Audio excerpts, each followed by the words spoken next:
You ready? Yes, sir. You sure? No. You're gonna leave your hair like that? Oh, thanks. You're not gonna wear that shirt, are you? I've been having a hair day too. You would have to. It's rather humid here today, so fighting the cocker spaniel look. 911. It's a number dialed over 240 million times each year. In all cases, these calls are answered by trained professionals, and many are certified NINA ENPs. Let's talk to one of these professionals, unedited and completely off the cuff. Are you positive he's breathing? No. Okay, and he's blue? Yeah. Okay, then there's a good chance he's not breathing. Is there somebody else there that can do CPR? Oh my God. 911, what's the emergency? NINA, the National Emergency Number Association, and an ANSI-approved standards development organization, has created the Emergency Number Professional Accreditation, specifically for public safety professionals. ENP certification establishes the benchmark for performance, signifying a broad-based competence in the public safety field. Successful certification completion demonstrates an individual's mastery of the knowledge base requirements for an emergency management position.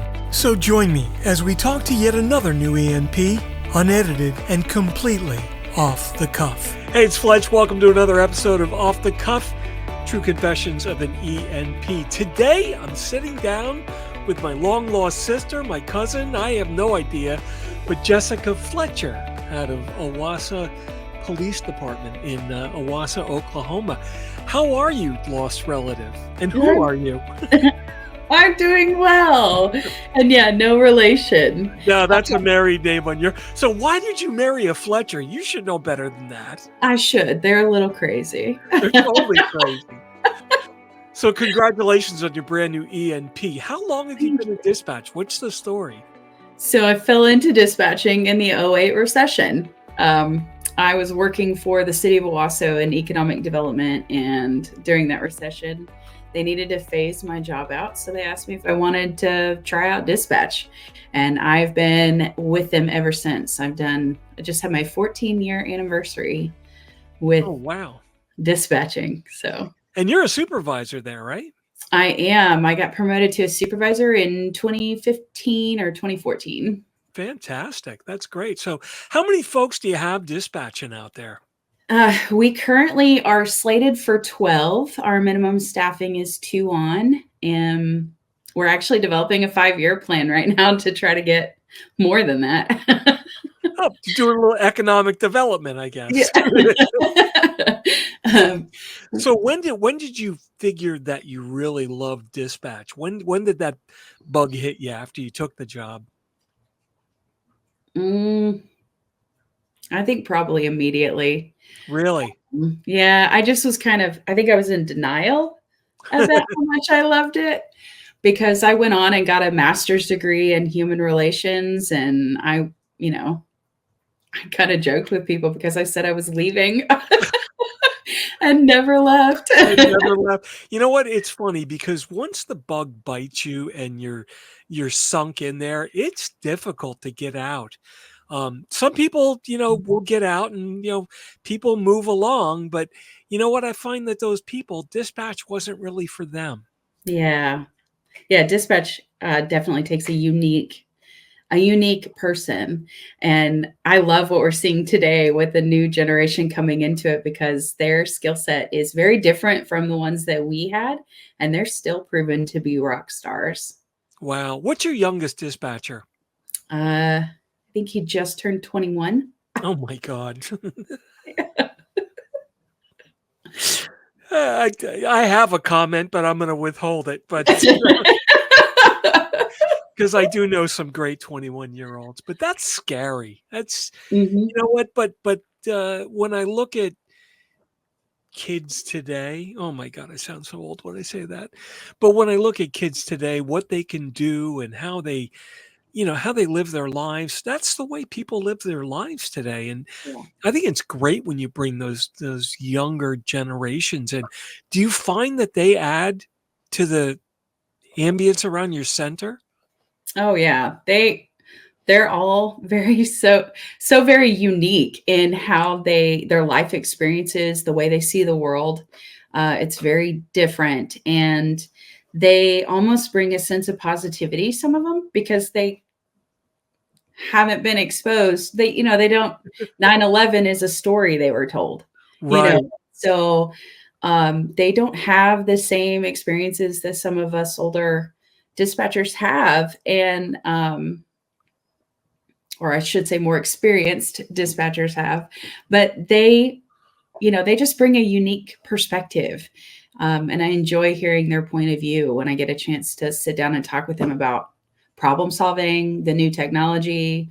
They're a lot less intimidated by what's happening in our technology right now and than some of the others, and they're excited. Oh, So that's it's cool. nice. Well, so what's your most senior dispatcher? Well, she'd kill me if I said her age, but we have had some retire out in their 60s Wow. while I was working there. So I think she So was. how does that jive with the super young and I don't want to say super old, but the super experienced, right? Your most experienced working next to your newest. I mean, does that jive? It can. Everybody has to come to the table with an open mind. And I think that if what I see in my agency, particularly with the age differences, is a lot of people are curious. And maybe that's the dispatcher in all of us, right? We're just really curious by nature. And so they spend a lot of energy asking each other a lot of questions. On the shift I'm currently supervising is the least senior dispatchers. I'm currently supervising nights. And so I've got all the least senior dispatchers, but there's still, I still have some seniors on there. And when they talk about things, they're different. As long as they stay open and curious, that conversation it's actually fun to participate in and to observe. Wow. Gee, Mr. Fletcher, tell me about way back in the 1900s when you were a kid. Oh, geez. So how many shifts do you run in a day? Do you run 3/8s or 2/12s or? Yeah, so we're on 12 shifts. Okay. We have kind of a unique schedule, so it staggers. So instead of being assigned to like 3 on, 4 off, 4 on, 3 off. I love that schedule, by the way. That's my favorite. But Yeah, we're worth talking about it.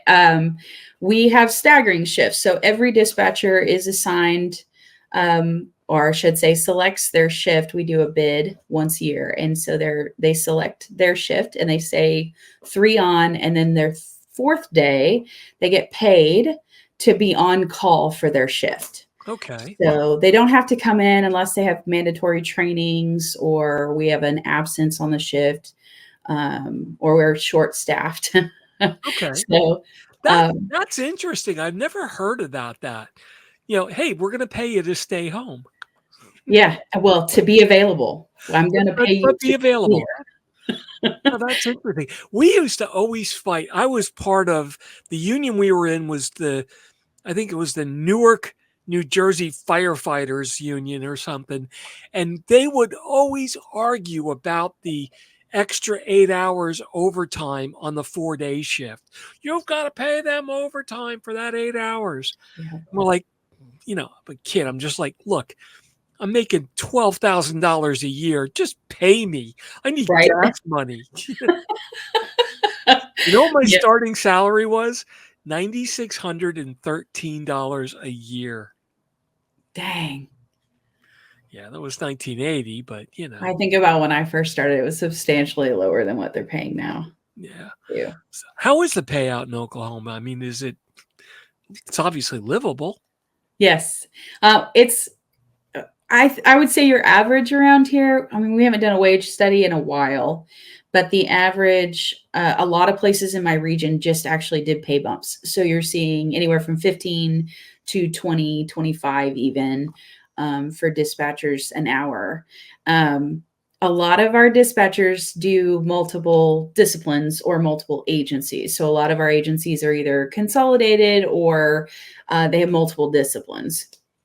And at Owasso, we dispatch for all 3 disciplines. Mm-hmm. And my dispatchers are also jailers for the time being. So we have a small 10-day facility, and they operate as jailers during that time too. Wow. How does that work when you're, because you said you had a single seat center, so you're the jailer and you don't take care of the jail while you're dispatching. Yes, we do. 911, hang on.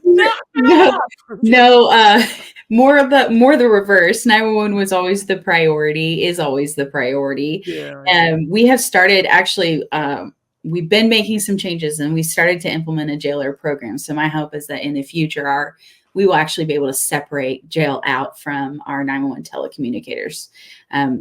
We're getting busier and busier by the day. But back when we were a single seat, because I worked solo shifts, the officers would have to come in and either cover the phones while I was back in the jail. Oh, and they do such a good job at that. Yeah. I always joke with them. I appreciate their service. But there are people that were designed to be dispatchers and people that were designed to be police officers, and they very rarely can do both. It can happen, but it's not frequent. I just take a break to go to the bathroom or something, and I come back in. Oh yeah, I had to send the Ogdensburg ambulance out on a heart attack. Where was it? I don't know. Someplace down on Tyler Road. Did they sign on yet? Are you getting paramedics? Yep. I don't know. I gotta go. Yep, it was entertaining for sure. Yeah, it's I always worried about the people that got service while I wasn't on the desk. Yeah. Yes. Police department, what do you need? I've had when I was doing a solo before, I was working a CPR call, and we had an officer on the radio who had gone on a traffic stop, and I told him I can't answer you. We, stand by, I'm 911. And one of the patrolman was actually standing behind me. So he reached over on the other console and said, go ahead. And I'm still working CPR. And the officer calls out his location really quickly. And then that officer who took it over the radio looks at me and says, where did he say he was? Oh, geez. And I said, he was at this location. And he goes, okay. Like, don't help. 1,000, 2,000. I'm busy. Unbelievable. It takes all kinds.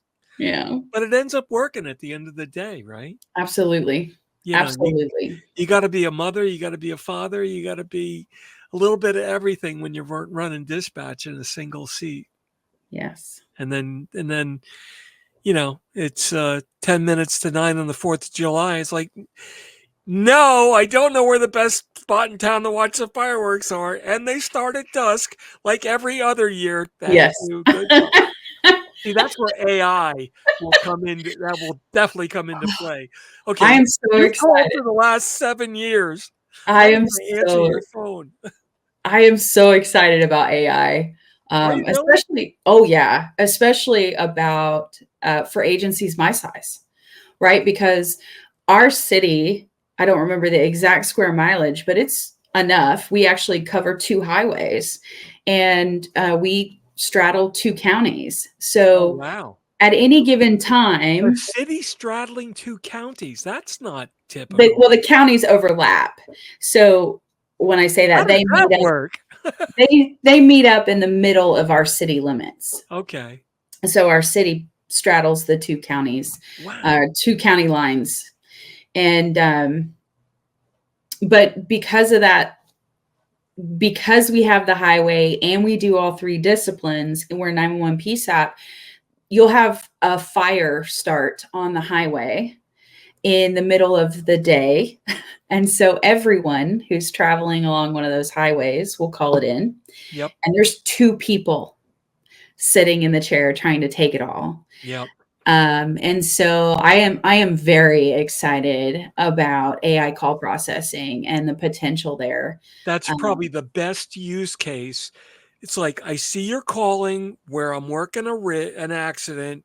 If you're calling about the accident, we already have it. If you want to talk to Yes. somebody because you think you got something important to say, hang on.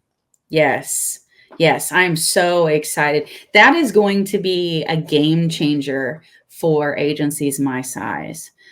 Just absolutely, because we get so overwhelmed. I mean, we have a couple of cities that are right next to us that are very small. They're even smaller than us. And they will get rollover calls because I know they only have one or two dispatchers working for an accident. And Yeah. the AI use for call handling is going to make it's just going to change the entire game for this. Stamford, Connecticut, just a little northeast of me. I-95 runs right along that town. And the one accident right by the downtown is just horrendous for motor vehicle accidents. Mm-hmm. And again, at the time, this, I don't know, 10 years ago, 12, 15 years ago, it was a 2-seat center. And I know that when an MBA happened right there, they would get 2 calls and then they roll over to the next town. They would get 2 calls. They would roll over to the next town. Before you know it, you got a call rolling over, and you're 20 miles away. Yep. And they're like, what? What am I going to do with that? Yes. And I've answered those. Granted, it's been a long time, but I have answered one that it would take me 35 minutes just to drive to where they were. Yeah. And so I know it rolled over at least 2 PSAPs before it hit mine. Wow. Yeah, that whole rollover thing, this is back when rollover made sense because not everybody had a phone strapped to their hip. Correct. Now, how many calls you get on a typical motor vehicle accident? 15, 20 calls more? What time of day?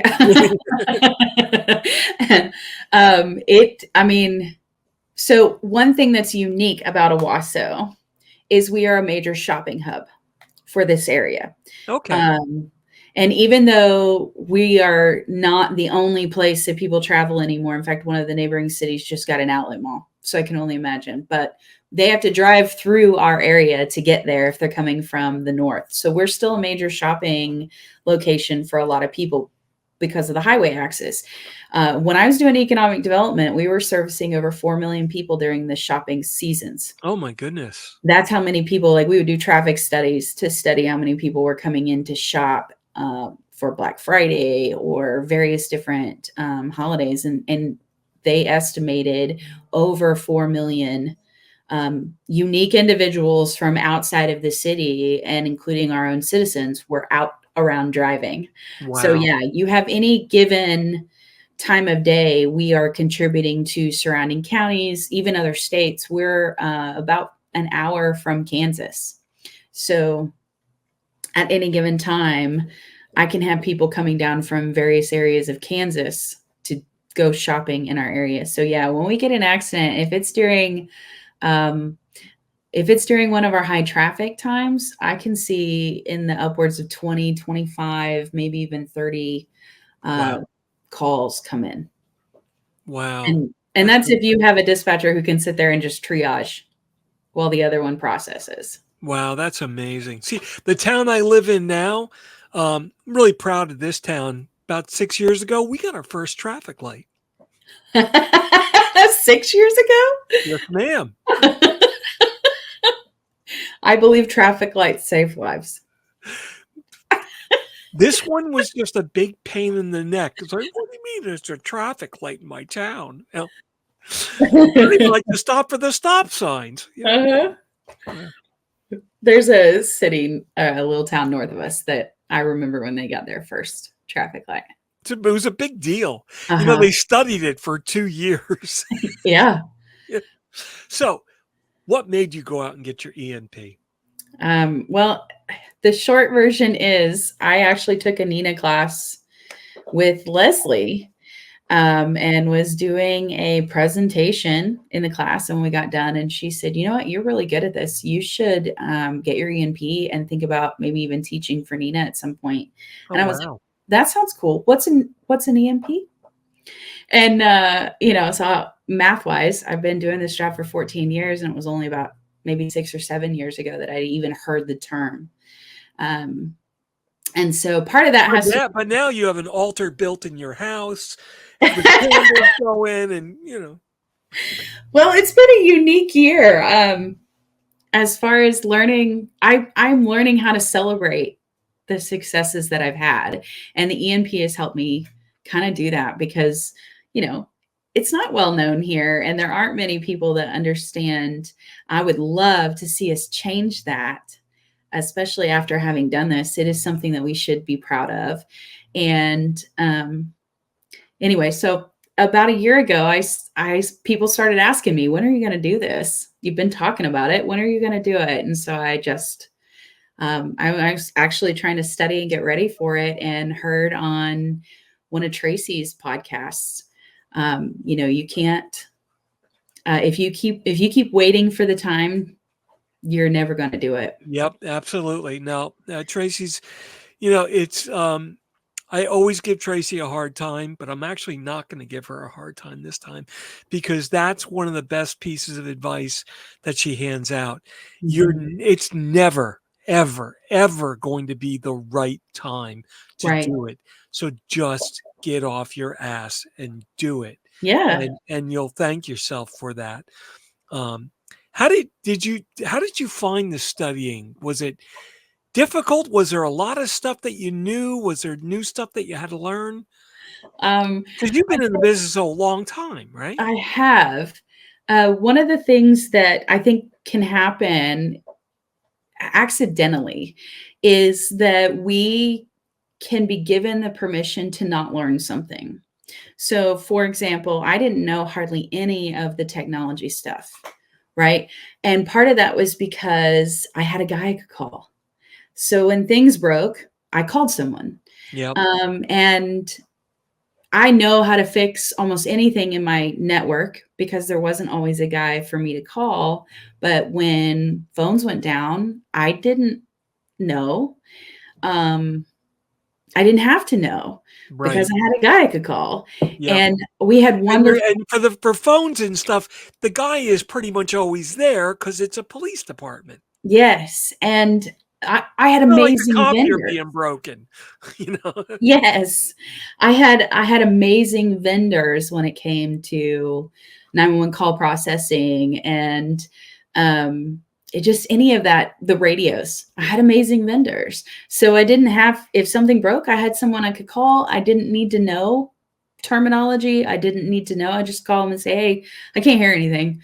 Or, it's giving me this error message, and they would just handle it. Yeah. It's not often that I hear people say, "Well, I had a phone guy that was horrible," or "I had a radio guy that sucked." And maybe it's just because it's police departments where the companies don't put their less than adequate people on those accounts. But everybody's got a great radio guy. Everybody's got a great phone guy. Most people have a good computer guy. Yeah. And I mean, I do remember a time when we didn't have 24-hour IT at where I work. They said they were 24 hours, but you couldn't Not always in a row. So I can fix a lot. And a lot of my dispatchers are very skilled at fixing things because that's now hereditary. We teach them how to fix things. And our IT department loves us and knows that if we're calling, there's something major because we've already troubleshot the problem for a while before we even bothered to wake them up at 4 o'clock in the morning. So, but yeah, I think learning the technology piece of it, I learned a lot about, I know about the laws, but I didn't know about the laws. And so learning about that was the other big area. The employee management stuff, I feel pretty versed in. Been doing it for a while, so feel pretty versed in the employee management aspects. But as far as the phones, the CAD system and structures. And I think that was the biggest challenge for me, was learning that stuff. I have a vendor who is a friend. And so I was texting him in the middle of the night and I'm like, okay, please explain what this term actually means, because I don't understand. That's cool. I mean, it's great to have a lifeline out there because it's a lot to remember. And, dispatchers are a little bit disadvantaged because they don't get exposed to that during their career as much. So you could have 20 years and never see that technical side of it if you're in a department that's got people that do that all the time. Right. So, but an ENP has to know a little bit about everything. Everything. Yeah. So it was intimidating when I first sat down to start learning, because there was so much, so many terms and so much terminology that I had never heard of before. Right. And so I felt really intimidated by that. What was the coolest thing that you learned that you didn't know? Oh, well, okay. If you're talking technology, it was the development of the switch and how that has progressed to what we are today and what we're getting ready to go to. Cool. See, I'm a tech head, so that that was perfect. I loved learning about that and the rotary phone and the development of the bout tones and all of that stuff was really cool. See, that stuff is, I spent 12 years on the NINA Institute board, and we pick all the questions for the tests and we validate the questions and the answers. And although I'm a tech head, it's a torn effort every year when I review those tests, because as much as I want to pull the old technology out because it's old technology, I want to leave it in because it's got fundamental value. Yes. Right? Well, and you have a lot of those terms are still being used today. Like one of the things I had a hard time wrapping my mind around was actually the selective router in today's and in what it's going to look like in NG911. It And doesn't. Wait a minute. Hold on. What is? I know. Hear me out. Okay. Go ahead.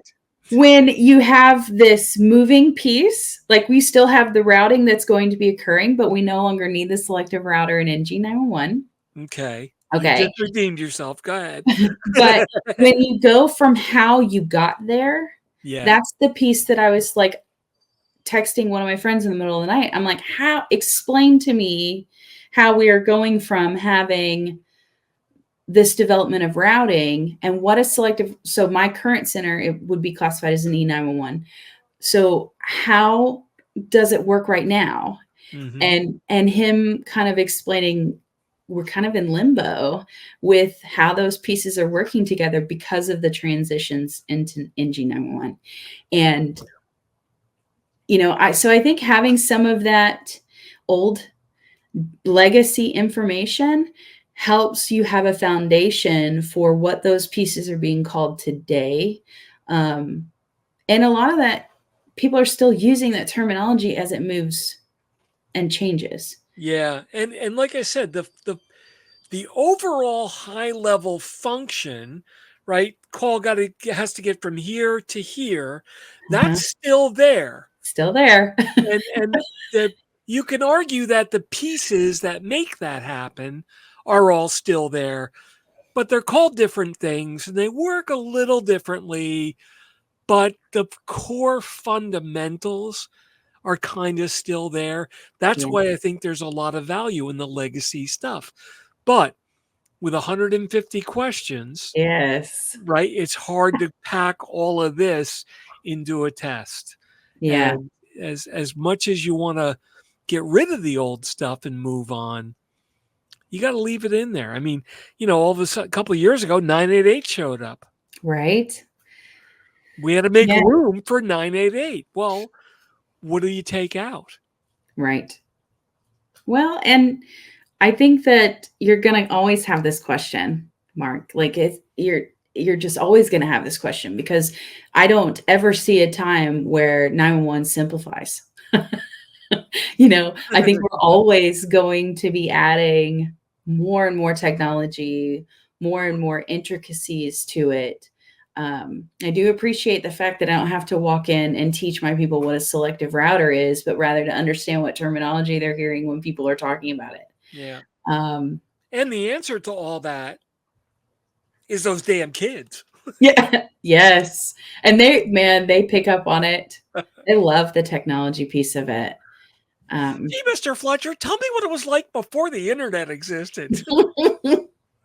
Well, we were just talking this past week about what it was like to have the 3 separate, basically, consulates. So you had your police button, your radio for fire, your radio for EMS or non-emergency or service side. Ours was police and fire and service side. And we talked about the VHF bands, me and one of the older guys recently, and just, oh man. I still remember all the frequencies and the PL codes. Okay, so I never had to know those, but I know where to go to get them. Yeah. Which is I never had to know them either, but I don't know why I do. You said them so many times. Oh, yeah, call letters. Still remember all the call letters. Still remember phone numbers. Uh-huh. I live about probably 30 miles from where I grew up and worked. And my mother is out in a really, really rural area that's serviced by state police. And State Police Newton is the name of the town. The barracks isn't even there anymore. It got relocated somewhere else. And one day she called me, said she wasn't feeling well. I wanted her to call 911. She wouldn't do it. So I'm like, okay. I knew I couldn't call 911 from here. I know that's not going to work. I mean, I could have, and actually in Jersey, they could have transferred me. But believe it or not, I still remembered the 10-digit phone number for the New Jersey State Police in Newton's phone number, and they had that call forwarded to the current barracks. Yeah. I got state police. I'm like, I don't believe this, but There's a dispatcher I work with that's been dispatching almost twice as long as me.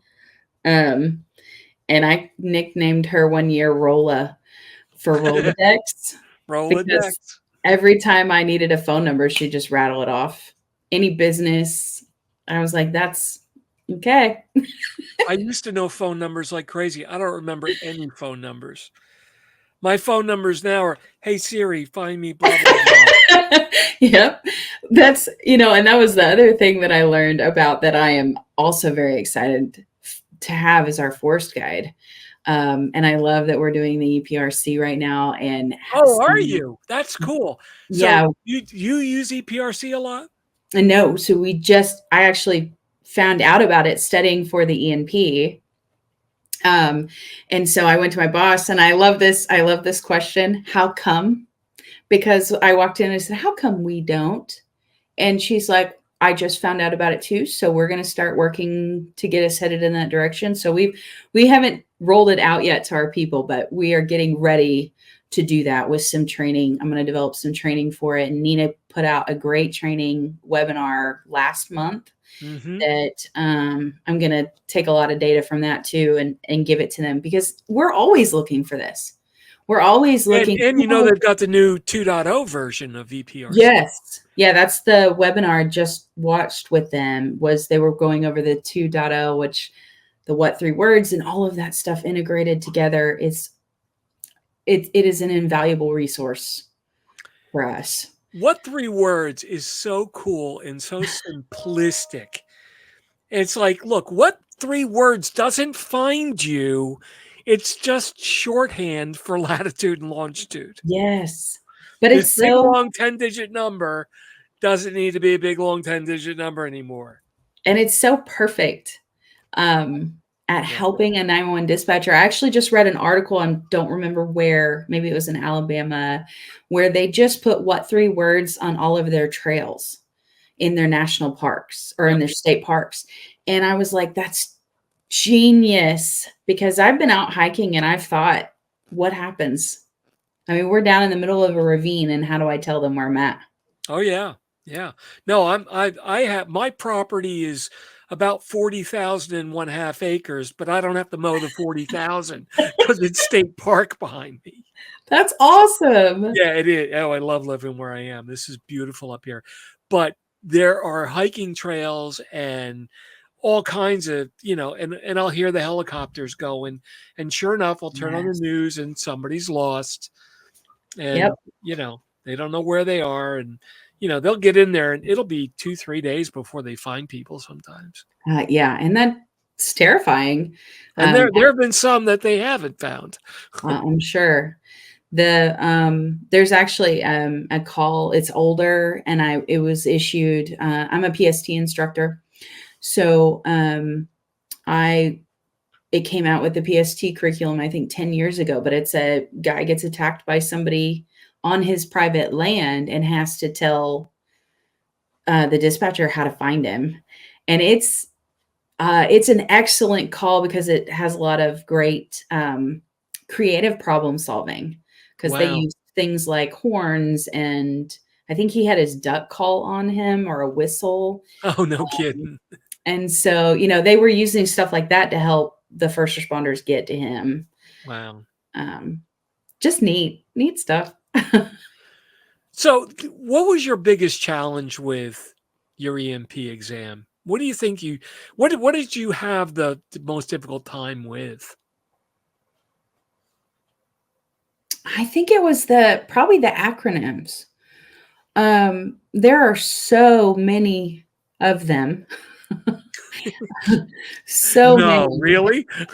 It's only this thick. Well, and there's some that actually stand for multiple things. Yeah. And so I think while taking the test, that's the piece that I felt was probably the unique challenge, was to identify what the acronyms were as well as context it to know what exactly we were talking about. I didn't have too many of those questions, but I do remember a couple of them where I was like, man, okay, I know there's more than one. So what are we talking about? Yeah. And really having to slow step my way through some of those questions so that I could figure it out. Did you take the exam remote or go to a center? I went to a center and it was proctored. Yeah. Yeah, that's kind of cool, that environment. It's a little, it's like it's different, right? Yes. You don't normally do stuff like that, but when I took my EMP back in the 1900s, that's all we had was centers. But it was, and that first time I walked out of there with no idea if I had passed or not. Oh man. Yeah, When did you get your email about when you sat down in the car to leave? Yep, I got the email, but probably before I got to my car, because Oh, you have wow. to go through a whole checkout process at the center that I was at and get all my stuff back and sign myself out. And so by the time I got in the car, I had an email with the preliminary results. Yeah, they want everything. You ever eat detachable body parts? It's like They wouldn't let me take breath mints in. I mean, I eat breath mints to settle my stomach sometimes, and they wouldn't. what was really interesting? About 4 or 5 months ago, we had a situation that came up on one of the NIB meetings. There was a person that challenged the center because they were a diabetic and they wouldn't let them bring their needle in with them. Okay. And they're like, okay. it's a medical accommodation. That's a fine line. Yeah. So medical accommodations are allowed in. I'm sorry, the ENP study guide, that's a medical accommodation. Yeah. I was just thinking of like, what would be your alternative solution? And there really isn't. There really isn't. No, it was a big discussion. Wow. Like, what do you do? And you cannot, there is no accommodation that you can make. Yeah. Huh. That's interesting. And it wasn't so much the needle, it was the glucose meter Oh, to check. why not just, well, You could argue it either way all day long. Yeah, you could. But that's a little computer device. And Yeah, do you need to cheat on your ENP that bad? that badly. So I would think that something else would be keeping you out of there if you really needed a spoofed up glucose meter that Right. had ENP answers on it. When I was just thinking, like, when I was studying, because you don't really know what is on the test, I can't imagine the amount of like data, or if you were trying to sneak in papers or something, like I can't imagine. There's just no way. It doesn't make sense. Yeah, writing on your arm is not going to work. It's not. There's not enough. There's not enough space. Well, that would be interesting. Somebody with a nice set of sleeves, Yes. embedding answers in the tattoo. That's a little overcommitted, but Yeah. Let me permanently mark my body with EMP test answers. Yeah, I think people can find better things to do. And what if it changes? Right? Now I Yeah, need a and it cover will. up for my EMP answers. Yeah, I was actually chuckling. There was a friend of mine who had taken it, and he was like, they always ask this question. And I think it was like, when was the first 911 call or something like that? And that did not appear on I've mine. never seen that question. Yeah. I've gone through every exam for the last 15 years. That question has never come up to my knowledge. I have never seen it, but it wasn't on mine. I know the answer to it, but it wasn't on mine. February 16th, 1968. Yes, sir. Matter of fact, when I got Carrie's Law signed, Yes. that Yes. happened on the 50th Yes. anniversary. And we're like, wait a second, it's like 10 minutes to 2. And we're in the Oval Office, and we're like with the Hunt family, and we're like stalling because we wanted that to get signed at like right as close to 2 as possible. That's so And we cool. got that like almost to the minute. Yeah. And everybody's like, what's the big deal? I'm like, trust me, it's a big deal to people that it's a big deal about. To people in 911 that know. Yeah, it's to a big people deal. that know, it's a very big deal. Yeah. But that was really cool. That was really cool. Yeah, it was cool. And the other takeaway too is we are constantly talking about funding right now, and how an agency my size is going to be able to fund changes to NG 911 and those various hurdles that we're going to have to jump through. And so, I have brought back some knowledge from how the funding worked for E911, and I know that some of that's already happening, where it's being utilized again to help agencies such as grant writing and things like that. And well, they got to stop hiring economic development coordinators wait for money on that kind of stuff and just bring them on as dispatchers. Well, I might be a weapon. I don't know. Wow. You know what? I could sit and talk to you for probably 2 hours. This has been an incredibly interesting podcast. What advice do you have for somebody who's on the fence doing this? Just do it. I mean, Why though? Everybody says just do it. Well, So because why? you will never. It's a monumental achievement for somebody in our line of work, and it's not so much that it's just a mountain. I know the type of people we work with, and we enjoy conquering mountains. We enjoy challenges, and this would be something that would definitely take you there. I recognize the work that went into this. And so any person who is interested in demonstrating their dedication or their determination, or even their desire to continue to develop and grow, this is an excellent way to display that. It's unique to what we do, and it's unique to how we do it. And so I think the ENP is just something that it's one of those things that you can be proud of. And we don't always get opportunities to present or display things that we're proud of in our line of work. As 911 dispatchers, we don't always know the outcome. So you may have worked some great call and you don't have the outcome. And with an ENP, you have an outcome.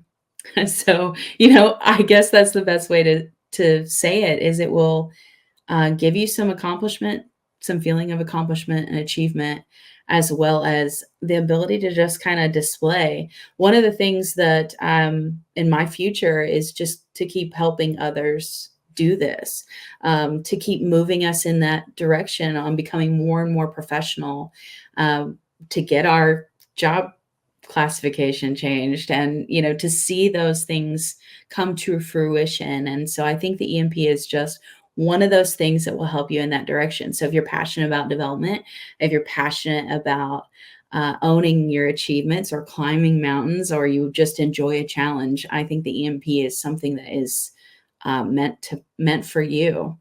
And I would love to see, I know Oklahoma, I think I made 13 or 14 for the state.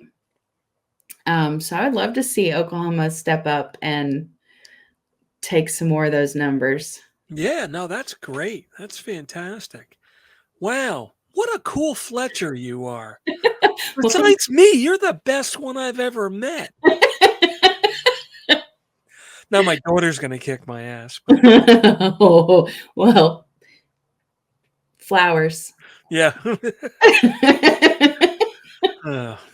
You don't know my daughter. Money. Okay, there you go. Pay me. Yep. Well, listen, it's been an absolute pleasure. Are you getting the recognition, by the way, from your agency?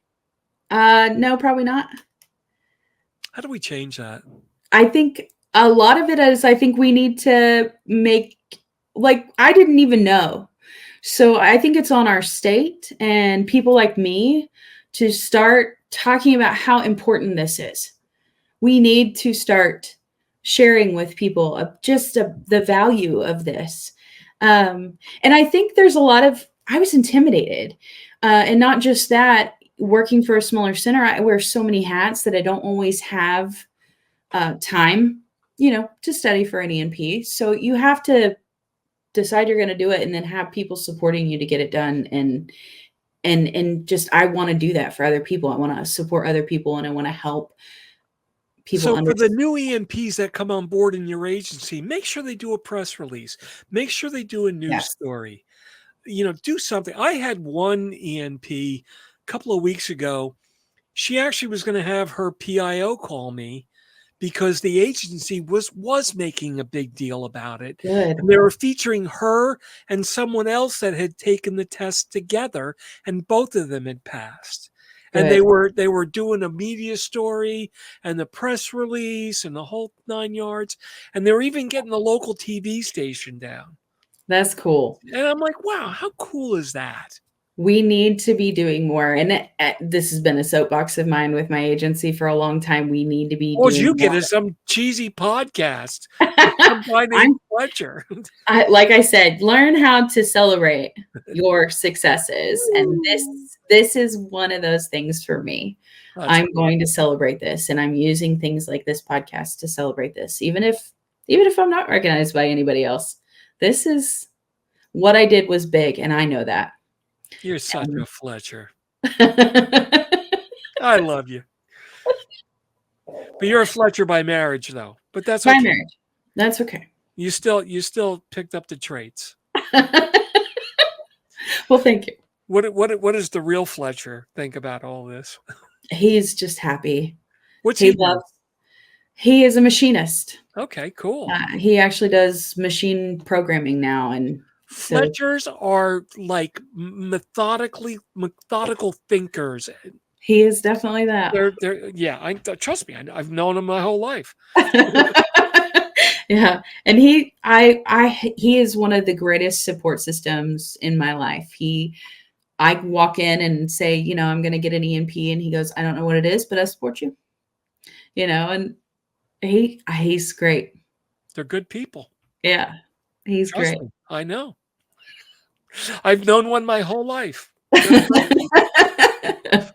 Well, listen, Jessica, thank you so much for sitting down and talking to us today. This has, I'm sure, been a true inspiration to many, many people. Heck, you inspired me. I might go out and take the test again just to be. No, I'm already working on my recertification. That's right. Start tracking your points now. I'm doing it. Never too late to start doing that. I'm good to not have to do that again. Good. Well, listen, I hope to catch up with you at a conference someday. If I'm ever out in Oklahoma, expect a courtesy call. Absolutely. Love to have you. And thanks for hanging out with me. I always like hanging out with other Fletchers. Well, cool thanks for people. having me, Mark. All right, we'll see you later. Yes, thank you. Take care. Well, that wraps up this episode of Off the Cuff, Confessions of an ENP. I'm Mark Fletcher, ENP, and I'm the Vice President of Public Safety Solutions at 911 Inform. Off the Cuff is sponsored by 911 Inform, delivering next-generation 911 solutions to the enterprise today and making every second count. Visit them on the web at 911inform.com. Remember, you can follow me on Twitter at Fletch911. Check out all my blogs and podcasts at Fletch.tv. And be sure to like and subscribe below. That way you'll be immediately notified whenever a new podcast is published. Thanks so much for listening. If you're in public safety, thanks for what you do. Take care and have a great day.